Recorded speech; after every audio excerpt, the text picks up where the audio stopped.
ব্রেকফাস্টে পাউরুটি আর ডিম খেয়ে খেয়ে পচে গেছে, তাই কচুরি আলুদম আনতে বলেছিলাম। তারপরে দেখছি দুপুরবেলা 1টা নাগাদ বৃষ্টি আরম্ভ হয়ে গেছে, একদম আকাশ কালো করে। তো 3টের সময় লাঞ্চ করে নিলাম। আগের দিনে কাবাব ছিল, কিসের কাবাব সেটা এখনও বলবো না, কারণ ভিডিওটা এখনও রেডি করতে পারিনি। এর মধ্যে বিকেলবেলা মা বললো যে কিছু জিনিস দরকার রয়েছে, সেগুলো অর্ডার করে দিয়েছিলাম মিনিটসে।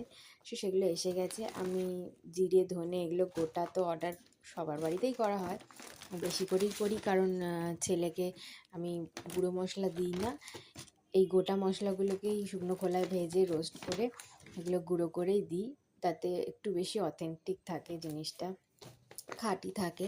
কারণ গুঁড়ো মশলায় কী ভেজাল মেশায় সেটা তো আমরা জানতে পারি না, তো পিওর জিনিসটা দেওয়ারই চেষ্টা করি যতটা পারি।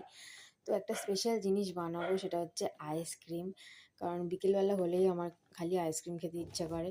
তো আমি ওই জন্য সস্তায় কিছু ব্যবস্থা করেছি। 30 টাকা মতোতে আইসক্রিম পেয়ে গেছি, আইসক্রিম পাউডার।